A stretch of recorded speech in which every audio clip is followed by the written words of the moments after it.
que o mundo mudou, a gente já sabe. Mas muitas vezes a gente continua insistindo naquilo que não dá certo mais. E por outro lado, buzzword, solução da moda, hack milagroso, a gente também adora. Só que às vezes a gente se esquece no meio desse monte de ferramenta que a gente precisa do básico bem feito. O episódio de hoje é justamente para falar dessa dicotomia, das mudanças que a gente vive, daquilo que precisa mudar internamente para a gente bater as metas de negócios, só que ao mesmo tempo às vezes a gente esquece de fazer o fundamento, que também não mudou tanto assim. Então o que mudou e o que não mudou para a gente vender e bater as metas dentro das empresas, esse é o tema desse episódio.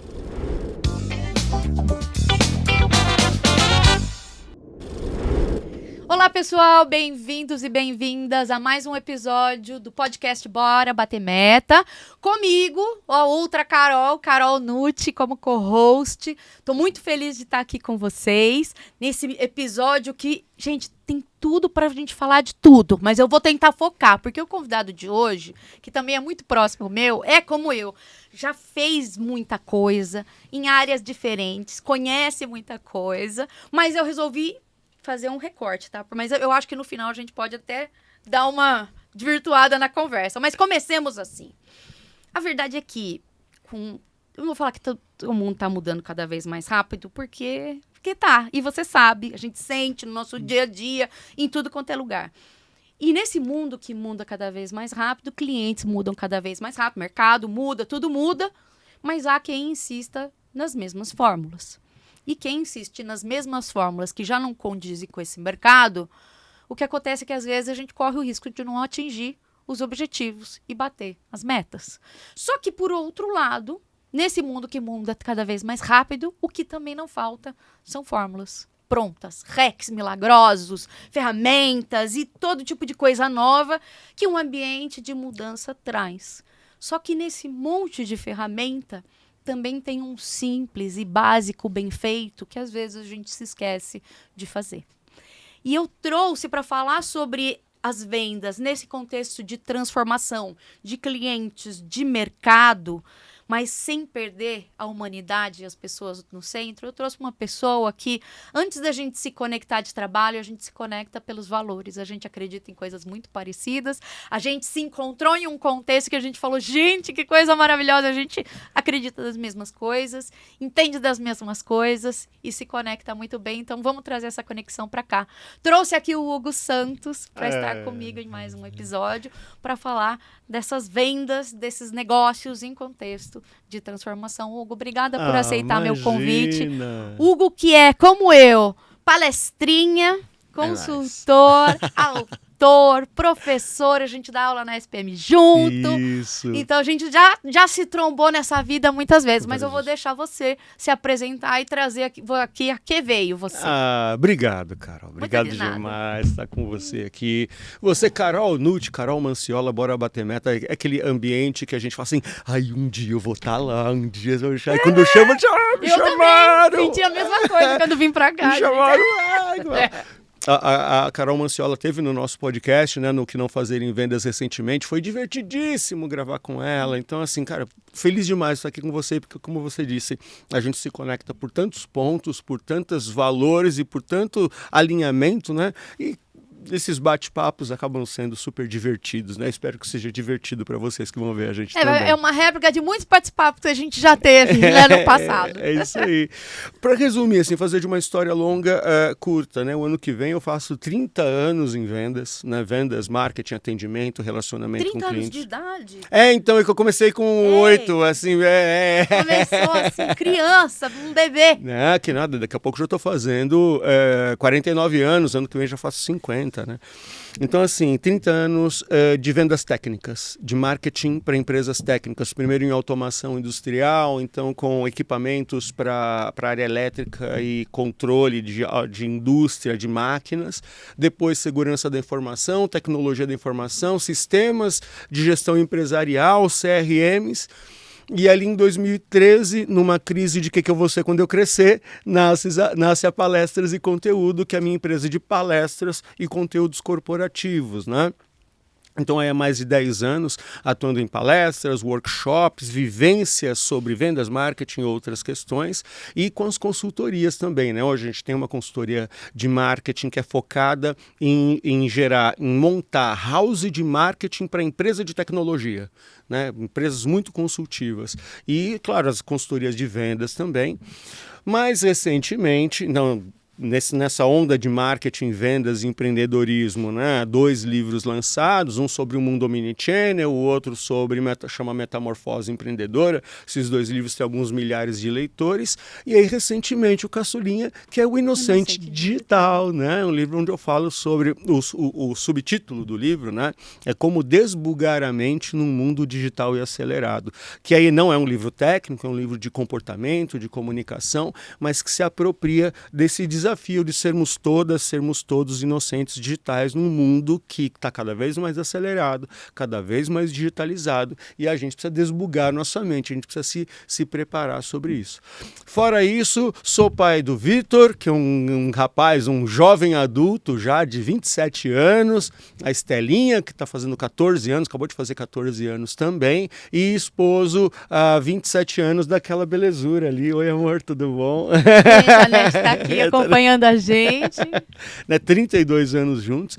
Então, assim, estou retornando à música também, que sempre foi o meu grande hobby, estou voltando a tocar agora. Então, esse momento é um momento muito importante porque também estou resgatando diversas coisas e, no final das contas, vira tudo um caldeirão só, porque essas energias, elas estão nos negócios, estão na vida pessoal, estão em tudo que a gente faz. E mais um ponto em comum também, que eu também gosto de cantar, né? Ainda precisamos juntar essa banda, né?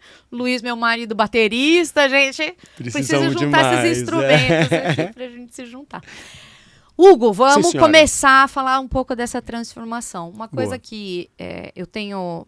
Acho que todo mundo percebe. Eu até falei disso recentemente num evento do Rafael Reis, do Content Experience. Grande Rafael Reis. Eu estava falando sobre conteúdo e sobre como a gente está exausto quase, né? Eu cheguei num estudo do LinkedIn que falava que, em média, a gente faz 2.617 toques por dia no nosso celular. Meu Deus! Isso quer dizer que são milhares de pushes de e-mails que chegam, mensagens de WhatsApp.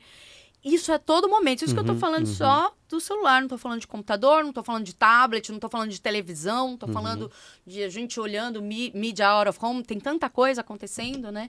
Mas a gente tá num momento de estar quase que... como que fala? Exausto. Afogado por dados, sim. Tá? Por dados, por conteúdos. E as marcas sentem, porque é cada vez mais gente tentando atingir as mesmas pessoas. Isso, para mim, é uma mudança de contexto grande para a gente lidar no universo de negócios. Né? E com tantas marcas, tantos conteúdos, como para você hoje, as marcas, as empresas, como que elas podem fazer, que caminhos elas podem adotar para se destacar e chegar até as pessoas que elas precisam chegar no meio de tanto ruído? A grande questão é a quantidade de estímulo no qual a gente vive, né? Hoje tem até um amigo, não sei se você conhece, o Fábio Nudge. Sim. Certo? Ele fala da infobesidade, né? Que a gente... Infobesidade, excelente tema. É um tema incrível e a gente troca um pouco porque o livro dele dialoga com o Inocente Digital. A gente teve até outro dia num evento no interior de Alagoas, palestrando junto. Nossa. E assim, hoje nós vivemos então esse excesso de informação, excesso de estímulos, que deveria levar as pessoas para um novo ambiente de conhecimento, mas na verdade está levando elas para um novo ambiente de distrações. Então, muita vontade de se fazer muita coisa, muito estímulo, muito desejo, muitos touch points, muitos canais diferentes. O que as pessoas estão fazendo? Não decidindo. E aí é uma brincadeira que eu faço nas palestras, nos treinamentos, né? O maior concorrente de qualquer empresa hoje é a não decisão do cliente. Porque como você bem trouxe, ele está tão exausto, ela está tão exausta de tanto estímulo, de tanta possibilidade, de tanta oportunidade, que isso acaba virando uma obrigação. Na obrigação, na exaustão, as pessoas dão um passo para trás e não decidem. Então, muito do que a gente vê hoje, seja no mundo de vendas de bens de consumo, né? Semana passada eu palestrei num evento que a Márcia Tavares, a presidente da ABAP, estava palestrando, ela fez um painel incrível lá. Nesse mundo de hiperestímulo, a gente tem que entender que a comunicação genuína e paciente, e de novo, né? Bora bater meta. Como é que você vai falar de paciência num podcast que tem como nome Bora Bater Meta? A gente tem que ter uma outra visão disso, porque a comunicação genuína, conectada, humanizada ainda tem o seu lugar. O esforço bruto, agressivo, exigindo resultados de curto prazo, está cada vez mais deixando frustrados as executivas e os executivos que ainda insistem em modelos baseados nessa agressão à comunicação com o cliente. Então hoje, e aí, terceiro grande ponto, é que no final do dia, todas nós, a gente consegue identificar o que é genuíno e o que não é. Certo? Aquele conhecimento que você fala assim, isso aqui eu acredito. Naquilo ali, cara, parece ter alguma coisa errada. Parece fórmula pronta. Parece fórmula pronta, tá tentando me tirar vantagem. E é nesse lugar que eu tenho uma certa alergia do meios persuasivos de vendas. Eu tenho uma alergia disso. Gatilhos, vamos colocar entendeu? 297 gatilhos aqui nesse infoproduto. E aí chegamos no lugar, porque é o seguinte, se você é uma profissional de vendas, se você é um profissional de vendas de marketing, que ainda está nesse lugar de forçar a barra para comunicar, forçar a barra para vender, minha amiga, meu amigo, você está muito defasado sobre o que o mundo precisa. Né? Apesar de certos barulhos por aí dizerem que não, você está muito distante do mundo que precisa de uma comunicação genuína, de uma interação humana. E você sabe que isso, até o contraponto disso é assim, mas sempre foi assim. E o sempre foi assim é complexo porque até antigamente talvez isso funcionasse, porque a barra de comparação era outra. Não havia tanto estímulo, não havia tantas opções, você nem tinha muito como escolher. Exato. Então meio que você ia com o que você tinha. Então, você gritar ali, né? Gritar no sentido de ser mais agressivo e de você querer empurrar um produto na goela de um cliente, aquilo podia funcionar. Mas hoje é diferente. Hoje eu tenho muito mais opções. Eu tenho muito mais formas de fazer. Eu tenho comparativo. Clientes são mais exigentes. Sim. Porque eles têm o comparativo. Falam, poxa, dá para ser de um jeito diferente. Sim. E então, esse jeito não funciona mais porque eu já vi o que é melhor. E eu até, nas minhas aulas de Customer Experience, eu coloco uma equação assim, que é a satisfação de um cliente é igual a percepção de valor menos a expectativa. Logo, para você satisfazer o cliente, a percepção de valor, ela tem que ser maior que a expectativa. Exato. Só que se eu tenho outros comparativos, essa expectativa é mais alta. A percepção de valor tem que ser outra. Então, cada vez você meio que está lutando, cada vez com uma expectativa que está cada vez mais alta. Sim. Faz sentido isso para você?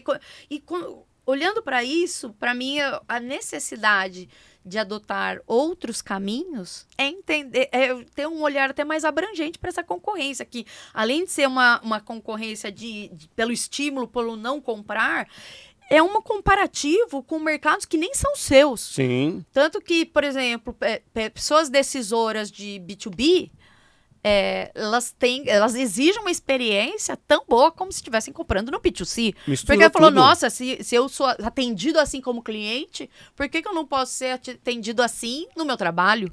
Né?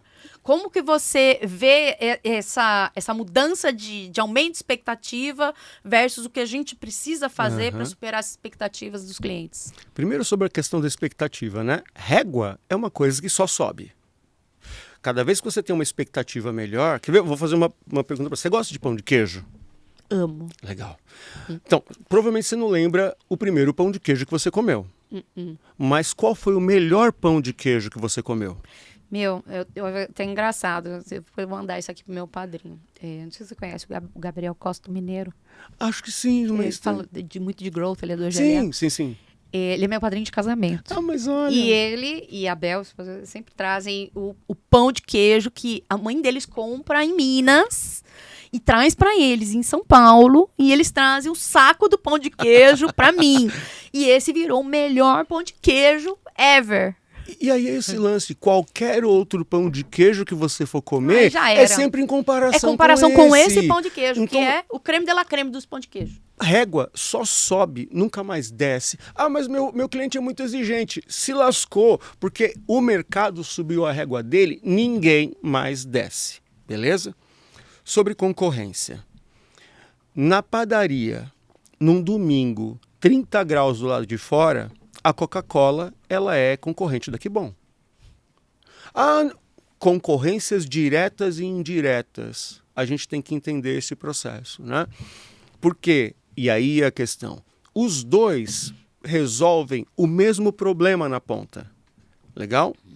Ah, mas que bom. No Brasil, sorvete é refresco, não é alimento. Quando você vai para outros países, Europa, Estados Unidos, o sorvete é alimento. Aqui não, ele é refresco, né? Então, assim, concorrência direta, concorrência indireta, por quê? Qual é o problema, a dor, a necessidade, o momento e o perfil do teu cliente?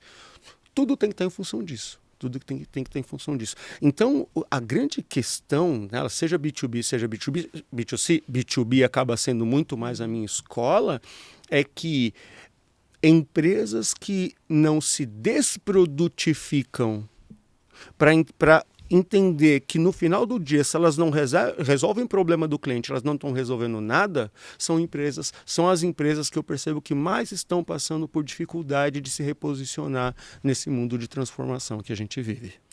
Isso entra, até casa bem com a minha próxima pergunta, porque, nossa gente, olha o que aconteceu aqui.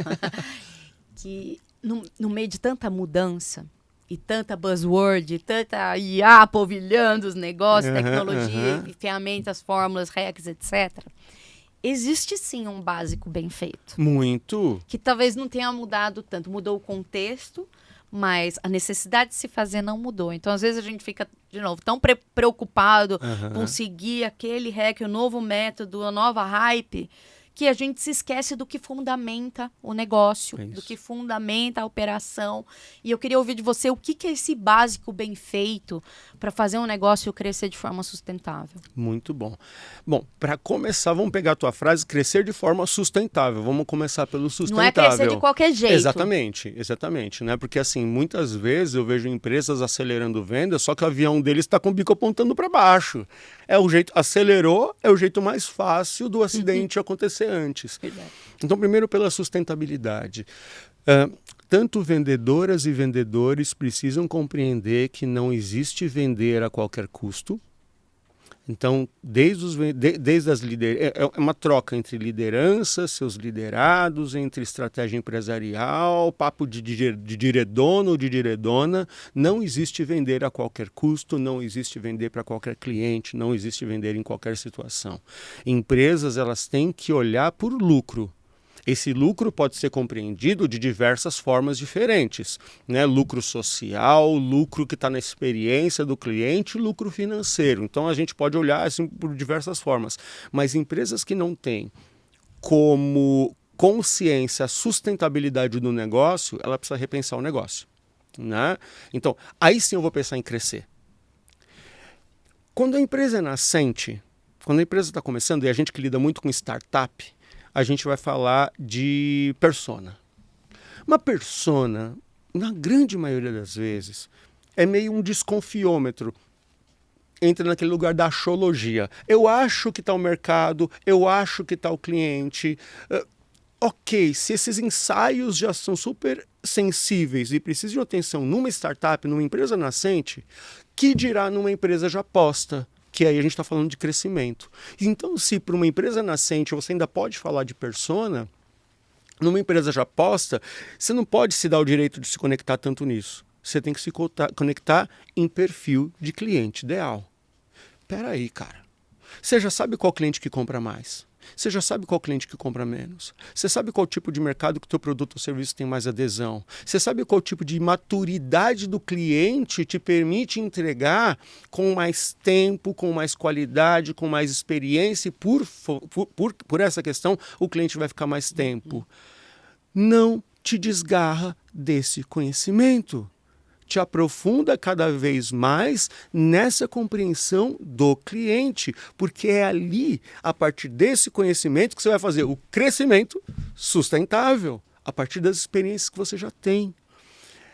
E eu acho que aí o lance é realmente a axologia, a razão. Não, eu sei aqui, o diretor aqui sentado na minha cadeira, eu sei qual tipo de cliente nós queremos, eu sei qual tipo de cliente, o que o nosso cliente mais gosta na nossa empresa. Ô, velho, você já puxou o telefone e já ligou para esse cliente e perguntou para o cliente? Você já combinou com ele se é isso mesmo? Tem que sair dessa axologia para se conectar ao que é consistente num mundo de tantos estímulos, de tantas variedades, de tantas transformações, né? Eu acho bizarro como eu escuto isso muito de referências, como foi você, como outras referências que eu já... Vem aí os outros episódios também. E tantas outras pessoas que são próximas de mercado que eu sei que fazem um trabalho consistente. Sim. Centralidade no cliente é necessário. É Sim. o fundamento do fundamento do fundamento. Concorda comigo? Muito. Isso é o que a gente mais escuta. Muito. Ainda assim, quando você vai num negócio... E você fala, a gente vai precisar dedicar um tempo fazendo um aprofundamento na análise desse perfil de cliente. Mas quanto tempo vai demorar? Não é? E parece que eu tô falando assim, pare o seu negócio para conhecer esse perfil de cliente, como se fosse o maior desperdício de tempo. Bom, a gente não para o negócio, a gente segue com o que tem, mas trocando a roda da calçada. Exatamente. Mas o que me choca ainda é que entre a gente saber que ser centrado no cliente é importante e isso acontecer na realidade, tem um abismo desgraçado. Centralidade no cliente está no valor, está no topo do discurso da estratégia. Está no descanso de tela ali da... Obcecados pelo cliente, foco no cliente em primeiro lugar, tarará.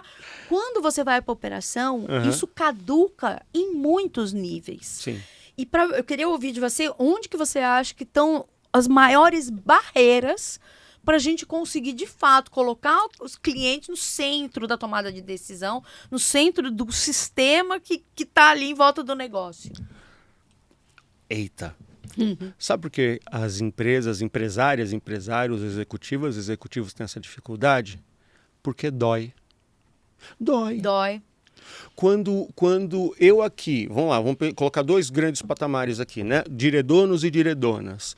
Quando eu me dou de frente com um problema crônico que a minha empresa tem e que por isso eu perco clientes e a razão está no cliente, não em mim, isso dói pra caceta. Isso dói muito no empresário, na empresária. Eu tinha um diretor que chamava isso de tomar chute na canela. Ele falou, é maravilhoso, todo mundo tem que tomar. Sabe? Mas dói muito. Então, pensa. Agora vamos olhar para os executivos. Executivo que está ali, cara, respondendo para um board, respondendo para uma diretoria, cheio de metas, cheio de treta, cheio de problema. E ele ainda vai ter que, além de tudo isso, ouvir do cliente as coisas que essa empresa não faz direito, as coisas que o cliente esperava da gente e a gente não faz. Cara, é humano. Ele vai proteger o cargo dele, ele vai proteger a posição dele porque vai ser doído demais encarar, sabe, frente a frente essa realidade. Então o que eu percebo é que no mundo das empresárias e dos empresários, aqueles que descem das suas vaidades, descem do seu autoritarismo, para efetivamente fazer o que precisa ser feito para construir negócios de longa duração, essas empresárias, esses empresários estão indo lá no cliente, se conectando com ele, entendendo esse processo como oportunidade. as executivas e os executivos que conseguem, ou na cultura organizacional da empresa, ou nas suas culturas de departamento, uma coisa que eu falo muito, que é a ilha de competência, né? Que às vezes é uma mini cultura organizacional no seu departamento, consegue se conectar com o cliente, encontrar esses problemas crônicos e mesmo assim dar uma boa resposta para o board, para o conselho, para os diredonos das empresas, esses também são executivos e executivas que estão chegando num bom lugar de fazer o que precisa ser feito para então encontrar essa centralidade no cliente e manter a longevidade dos seus próprios cargos ou da sua própria atuação como profissionais. Então tem que descer desse lugar. Tem que sair dessa achologia para poder se conectar com o cliente. Isso não é todo mundo, vou dizer assim, cada vez mais aumenta, mas é pouca gente que tem essa coragem de enfrentar essa questão. E tem que ser sistêmico, né? Não pode ser assim, nossa, eu, analista de marketing, sozinha lá, com um sonho de querer fazer um negócio. Você não consegue? Você tem que ter um esforço coletivo nessa direção, né? Exatamente. Igual quando eu falo de as palestras de liderança, né? E existe uma cobrança no mercado, o que o meu RH é que tem que fazer movimentação de cultura organizacional. Não, cara, RH faz a comunicação, pode até buscar ferramentas de engajamento, mas é o diredono e a diredona e a sua primeira linha de direção é que faz movimentação de cultura organizacional. Da mesma forma, marketing sozinho não muda a percepção de valor de um negócio. Legal? Marketing é uma ferramenta. Eu sou de marketing, sou fascinado, sou formado em marketing, falo de marketing de conversa e tudo mais. Mas marketing sozinho não resolve cadeia de valor da empresa, não resolve jornada de compra e experiência do cliente ruim. Legal? Então, são lugares... E aí, de novo, isso é papo de diredono, de diredona, de altos executivos. Primeiro por eles, para aí depois essa mudança, essa nova percepção começar a desmembrar e cascatear na organização. E uma coisa que eu acredito muito também é que não dá para todo mundo, a organização inteira, ir atrás desse conhecimento. Todo mundo, vamos parar o dia, conversar com o cliente ao mesmo tempo, juntos e tal... Porque é um esforço grande, não necessariamente todo mundo tem que fazer, mas todo mundo tem que saber a saída disso. Uhum. E aí, quando você falou de persona, de jornada, esse tipo de artefato, no final, ele precisa... Também, não é framework que você... Se você digitar no Google agora, pedir framework de jornada, de persona e preencher com fontes da sua cabeça, não vai adiantar de muita coisa, né? Isso aí. Você tem que construir tudo isso com base em fatos reais, né? Com base na própria voz do cliente que está do outro lado. E esse conhecimento precisa ir para as outras áreas. E as pessoas têm que ter a coragem de tomar decisão com base naquilo que elas estão vendo. Porque também você pode fazer um monte de coisa, pesquisar, chegar a um monte de conclusão. Mas se você deixar isso na gaveta, também não vai adiantar muita coisa, né? Porque e eu vi isso mais vezes também do que eu gostaria de admitir, né? Você tem aquele conhecimento, você fala, mas agora não é prioridade. E aí você não toma a coragem de tomar a decisão que de fato vai favorecer o seu cliente. Você concorda? Tem uma questão seguinte, né? Vamos pensar assim. Na minha humilde opinião, existem empresas orientadas a 3 tipos de drive, de viés. Existe a empresa com drive financeiro. Normalmente, os CEOs, têm a cabeça de financista, ele tem cabeça financeira, resultado financeiro na ponta é o objetivo daquela empresa. Existem empresas com cabeça de produto. Então, qualidade, capacidade, características técnicas, excelência de produto, é cabeça de engenheiro. Legal? Então, é uma empresa voltada a produto na ponta. E existe empresa orientada a cliente. Onde a experiência do cliente, saca? E experiência não é esse negócio, vamos para o bosque encantado com os unicórnios da experiência do cliente. A primeira vez. E vamos encantar o cliente. Não, cara, é resolver problema do cliente. A empresa que é orientada a cliente e que ela efetivamente forma cultura do cliente na ponta, ela é uma empresa que naturalmente, aí é a questão, o processo de recrutamento e seleção dela tem que ser por pessoas que também têm essa orientação de servidores de alguma coisa, de servidores do cliente. Legal? A formatação da experiência dela e da jornada, às vezes eles fazem de forma empírica, eles nem estão lá, super mapeamento da jornada. Quando você chega para prestar uma consultoria e pede informação para essa empresa que já é orientada a cliente sobre jornada, eles só não sabiam que tinha aquele nome, mas eles já tinham tudo já mapeado, as percepções, o valor, os touch points, entendeu? Então as coisas vão naturalmente caminhando. Agora, as empresas que são orientadas a finanças e as empresas que são orientadas a produto, elas pastam para conseguir se aproximar de uma experiência no cliente. Porque as pessoas lá dentro têm viés de finanças e viés de produto. Aí chega nós, para tentar convencer os cabas que a banda tem que tocar uma música diferente, a gente soa um monte. Legal? Mas você percebe, a empresa que é orientada a cliente é desde da moça, do moço que tira o copo da sala na reunião. Eles são gentis. Entendeu? O porteiro é gentil. O assistente lá você vai fazer uma atividade de vendas, o assistente de vendas que vai passar umas informações, ele é gentil. O RH conversa com vocês porque eles têm esse viés. Isso está na cultura da empresa. E as pessoas que estão lá dentro são as pessoas que naturalmente seguem essa questão. Tem uma frase de um colega palestrante, que é o Leandro Branquinho, ele fala assim que deveria ser crime federal botar gente chata para atender cliente. Eu acho genial. E isso, ok, né? Não parece ser uma coisa que segrega um lado do outro. Mas tem pessoas... E olha só, estamos falando aqui de mundo de transformação, certo? Existem pessoas que naturalmente, no seu perfil de comportamento, no seu perfil de relacionamento, elas já têm mais habilidades para se relacionar. E ela vai se relacionar com você, ela vai se relacionar comigo, ela vai se relacionar com o chefe, vai se relacionar com o par, vai se relacionar com o cliente. Semana passada eu estava palestrando, dias atrás eu estava palestrando, eu fui num painel na APAS Show, né? A APAS Show, o maior evento lá. As fotos. Foi divertidíssimo.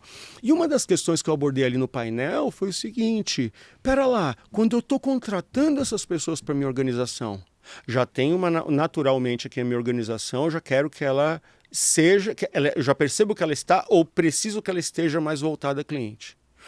Como é que eu estou especificando o perfil comportamental e como é que eu estou fazendo o recrutamento e seleção das pessoas que trabalham com na minha empresa, pelo menos em contato com o cliente, se elas têm habilidades naturais a serem desenvolvidas de comunicação e relacionamento com o cliente. Se eu não estou olhando para isso lá na ponta, não adianta, eu estou trazendo um monte de gente para dentro da minha organização que depois eu vou ter que fazer um esforço gigante e vou ter um resultado muito pequeno para efetivamente transformar a empresa numa empresa voltada a cliente. Um bom ponto. Isso que você trouxe do que você falou na APAS Show conversa muito com uma pergunta que eu ia fazer para você sobre mudança de perfil de comportamento. Beleza. Que dentre esse monte de coisa que mudou, mudamos nós também. Sim. Mudou quem compra e mudou quem vende. Sim, sim. Mudou o estilo. E para você, o que mudou dos dois lados? Tanto do lado dos clientes, de quem compra, quanto do lado de quem vende, de quem está do outro lado, está do lado de dentro. Quais são as mudanças-chave ou o que dita também de comportamento de um para o outro? Porque no final todo mundo é gente, né? Sim. Mas uma coisa acaba levando a outra também. Sim. Quando tem um termo que eu uso bastante, que é consumidor 4.0, e ele tem quatro características que a gente escreveu lá no livro de Omnichannel. Então ele é imediatista, ele quer tudo rápido, as informações rápidas, as respostas rápidas. Ele aprendeu que tudo é instantâneo e ele quer que a sua empresa seja instantânea também. Ele é conectado. conectado não só na internet, ele é conectado com uma comunidade de outros consumidores, ele está trocando informação com esses consumidores o tempo inteiro, de forma muito acelerada. Ele é exigente, ele tem um nível de experiência muito importante, certo? Na relação com a tua empresa, principalmente hoje que a gente fala de nova economia, que as pessoas deixam de comprar por posse e passam a comprar para acesso. Então, no acesso, a exigência de experiência ela é muito maior, certo? E eles são informados. E veja, informado não é informação, não é conhecimento. Eles vão no site, vê informação, vai na rede social, vê review no YouTube, tudo, aí eles chegam para falar com a tua empresa. E muitas vezes eles chegam confusos com aquele excesso de informação. Então essas são 4 características que a gente olha que hora mais, hora menos, conjugadas, elas vão responder um pouco dessa transformação do consumidor. Agora o vendedor, a vendedora, também é consumidor 4.0. Ele também é exigente, ele também é imediatista, ele também quer experiências, ele também é informada. Legal? Então está na hora dele sentar na cadeira dele um pouquinho de consumidor para então compreender o que precisa. Para pautar as suas ações como vendedor. Porque como consumidor, eu odeio receber uma mensagem no WhatsApp de uma empresa que eu nunca vi na vida. Agora, como gerente de vendas, eu falo que tem uma base nossa aqui de números aqui de WhatsApp, vamos disparar. Vamos disparar aqui para 1000. Sua ferramenta faz disparo em massa? Pô, cara, se você não gosta disso enquanto consumidor e você entende que isso não faz sentido para você enquanto consumidor, por que faria sentido você como vendedor, vendedora, líder de vendas? Então tem esse lugar de entender que essa transformação de consumo, ela, pela nossa experiência no consumo, ela impacta a forma da gente vender. Sim. Às vezes a bússola está dentro da gente mesmo para desenvolver, ter esse senso crítico, né? Exatamente. Com base na nossa experiência. Sempre teve lá. Mas, de novo, o barulho do mundo está deixando os líderes de venda, as líderes de venda, os vendedores, as vendedoras, está deixando essa turma respirar, baixar a bola e entender, caraca, velho, minhas práticas de venda aqui, bichos, aqui eu tô malhando ferro frio, tô dando murro em ponta de faca aqui. No mundo de hoje, essa bagaça não serve mais, não gera resultado. Precisa, sabe, baixar a pressão que a gente recebe para a gente começar a olhar essas coisas de uma nova forma. Agora, esse tanto de mudança, ele influencia diretamente na forma como a gente se relaciona com as pessoas. Sim. Não são pontos de comunicação jogados. A Não. marca, a empresa se relaciona com clientes do outro lado, B2B, B2C. Tudo é gente no final, né? Uhum. Essa relação, ela deixa de ser em pontos isolados e passa a ser uma conversa contínua. Sim, sim. E muito dessa necessidade criou a lógica do marketing de conversas. É isso aí. O marketing é isso conversacional, aí, é isso aí. sobre o qual você fala e trabalha muito, né? Sim, E eu queria sim. que você trouxesse um pouco para o pessoal aqui do podcast que quer muito bater suas metas, que está trabalhando nos seus negócios, em marketing, vendas, em outras áreas também. Qual a importância da mentalidade que por trás do marketing de conversas para a gente atingir o nosso crescimento de vendas também? Beleza. Tem mais 2 horas aí no podcast? Tem! Bora, então bora.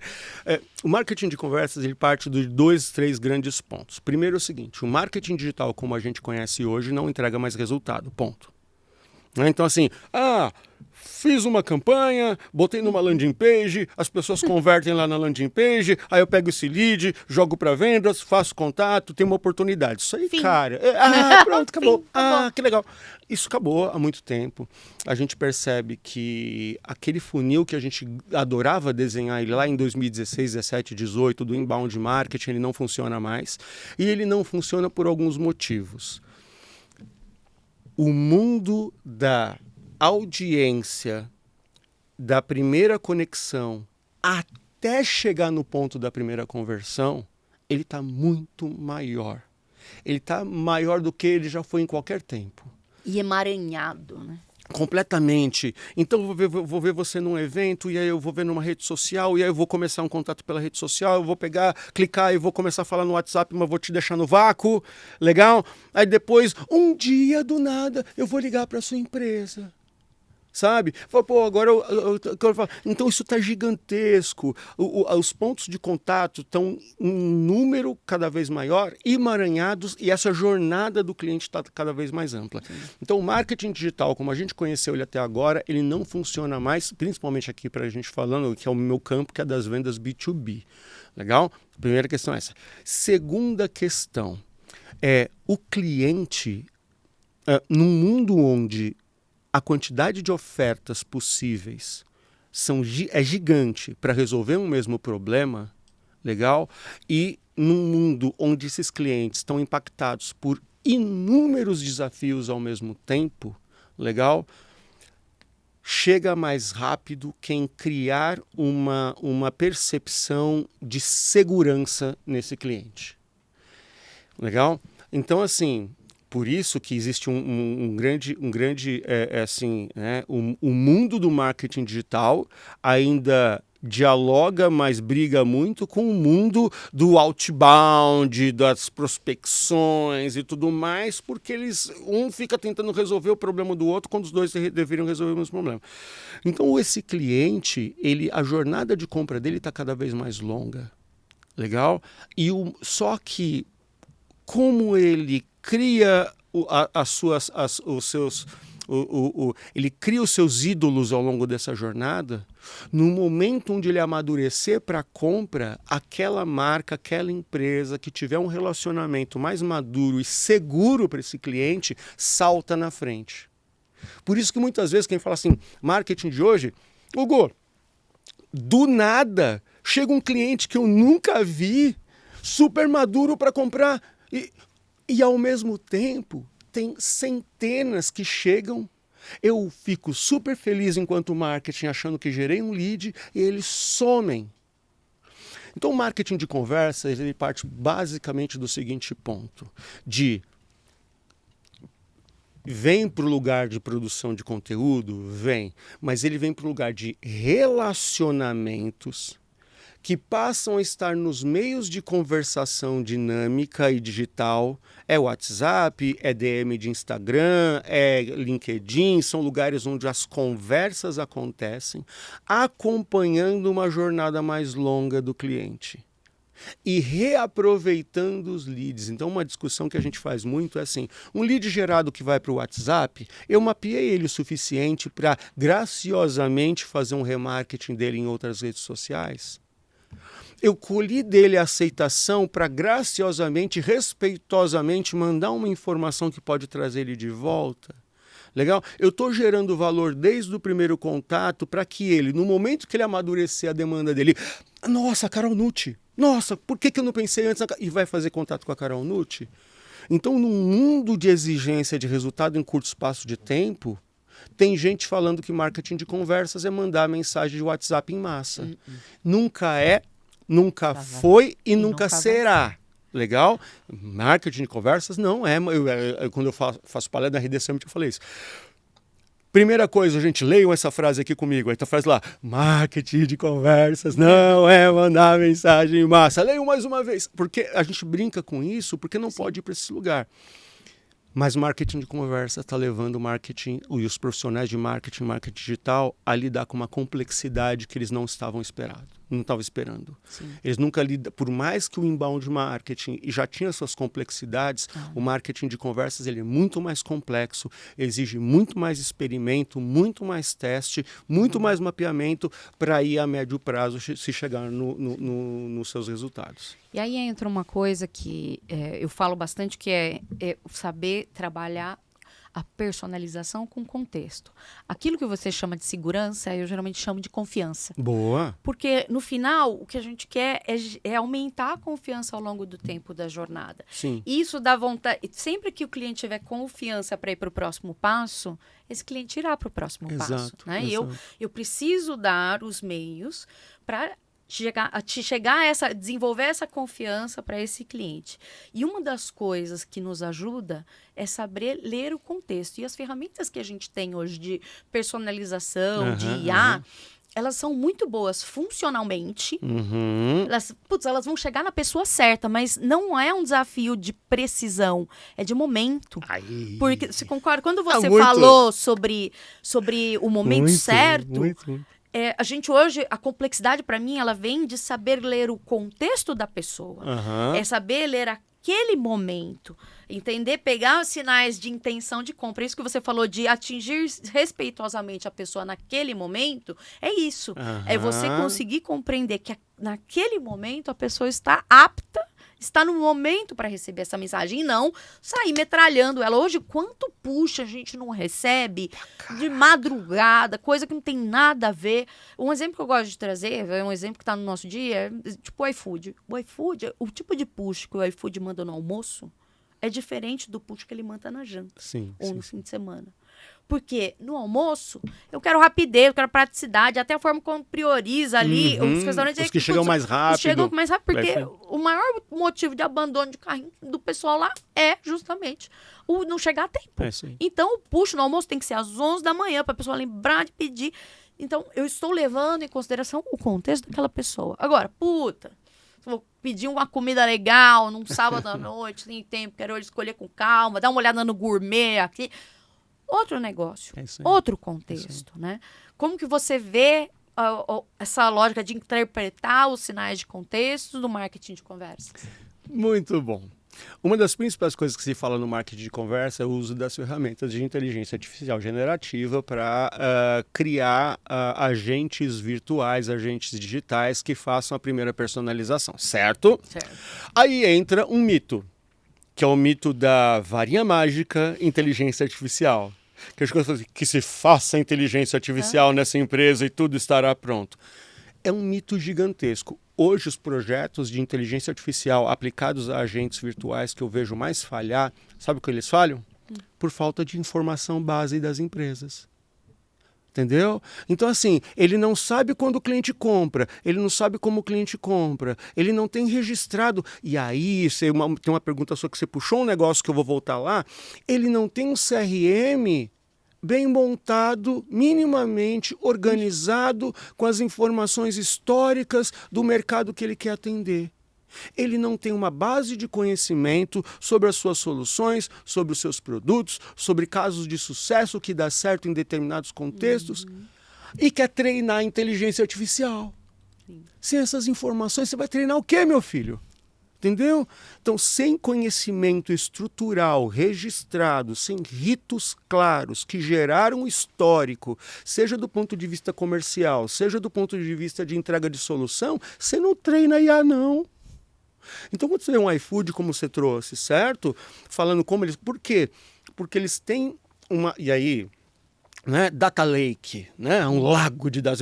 É tudo bonito que esses caras falam, né? Não, cara, eles tiveram um mínimo de cuidado de rastrear a operação deles, de mapear e registrar informações, para, a partir de um volume de dados, poder extrair desses dados insights de orientação de negócio.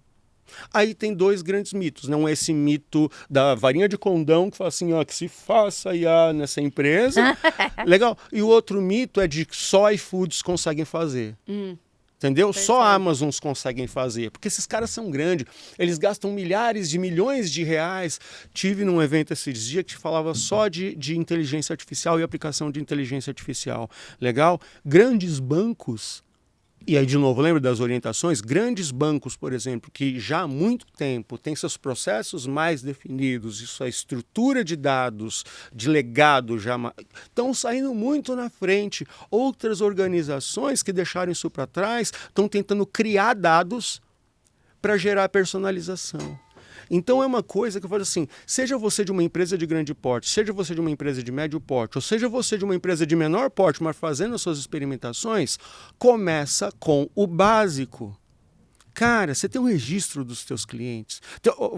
Dá tempo aqui? Deixa eu ver aqui, ó. Rapidinho, aula para você, ó. CRM para vendas B2B, 5 informações que se você não tiver elas, você está no vinagre. Pode ser? Wanda. Boa descrição da oportunidade. Sim. Preço da oportunidade, previsão de fechamento, qualificação, legal? Qualificação e acesso ao poder. Legal? Então, assim, tem uma descrição tanto da oportunidade quanto de alguns históricos. Tem o preço dessa oportunidade registrado principalmente nas últimas fases do funil, decentemente. Tenho previsão de fechamento para organização e orientação das atividades de vendas. Tenho o nível de qualificação, alguns vêm em estrelinha, outros de outro jeito, para priorizar esse processo de vendas. Tenho acesso a quem efetivamente decide, porque do ponto de vista de vendas consultivas, se você não tem acesso a quem efetivamente decide, você não tem acesso de ninguém, você não está com nada na mão. Ah, não, os meus vendedores, eles são muito rebeldes, eles não querem preencher as coisas no CRM, essas informações eu não tenho. Tá no vinagre. Mas sabe o que é louco aqui? Que eu entendo jogar a culpa em vendas, né? Mas às vezes as pessoas estão tão ali preocupadas em apertar o parafuso que elas nem explicam para o time de vendas como que essa informação vai gerar retorno para o negócio e para eles, para bater meta, né? Não é doido? Uma frase que eu uso muito sobre CRM. Se eu estou trabalhando com ele, melhor, se eu estou trabalhando para ele, se somente eu trabalho para ele, tem coisa errada. Se ele está trabalhando para mim, tem coisa certa. Hoje, certo, a gente está gravando, vai exibir, mas eu cheguei ali, ó, dia 20 do mês corrente. Eu vou lá no meu CRM e falo assim, CRM, me fala todas as oportunidades com estrelinha a partir de 4, com data de fechamento ainda para esse mês, com acesso a poder confirmado e com preço acima de X mil reais. Aí a mágica acontece. Entendeu? Sim. Aí a mágica acontece. Porque não existe o vendedor acabar o trampo.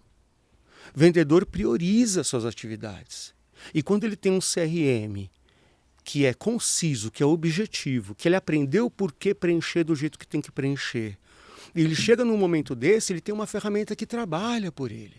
Aí o diretora dessa empresa vai conectar a esse banco de dados uma ferramenta de inteligência artificial. Ela tem 2 anos lá desses históricos do que perdeu, do que ganhou, por que perdeu, datas, mercados e tudo mais. E ela aí sim se faz a mágica da inteligência artificial. Aí ela vai preparar um agente virtual de atendimento e entender qual é a linguagem, qual a informação, quais são as principais informações que ele pedem. Antes de ter o contato com o vendedor, quais são as informações que eles querem, como gostam de ser atendidos. Ele tem essa informação. Sim. Aí a mágica se faz, entendeu? Então é isso, a galera tá querendo voar antes de correr, sacou? Não pode, cara. O básico bem feito é o que nos leva para a aplicação das ferramentas e das técnicas e tecnologias que a gente vê hoje. A gente tá chegando no fim. Eu falei que dava pra falar um monte de coisa. Passaram mais rápido o tempo aí, não quero saber não. Mas eu tenho 2 perguntas ainda pra gente finalizar.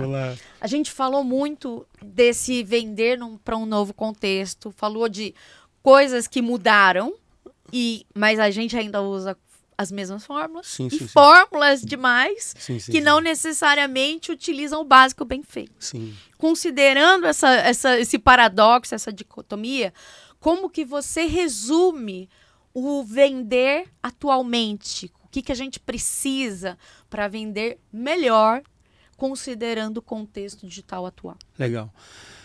A capacidade intelectual da vendedora e do vendedor é o que vai tirar ele das principais enrascadas que ele vive.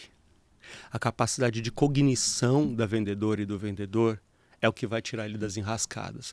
Porque num mundo onde a mecanização, a padronização, a pasteurização, ela acontece tanto, a diferenciação está no intelecto humano e na aplicação corajosa desse intelecto humano. Porque se você não faz isso, você está junto com essa galera que... Com a massa ali do ruído. Que está indo para onde quer ir, que também não sabe muitas vezes para onde está indo, que está dando desculpa, e essa desculpa não vem para um lugar de inferiorização, tá? Do porquê não está batendo meta, mas também não sabe decidir sobre melhores lugares. Então o intelecto humano tem que servir para essa diferenciação.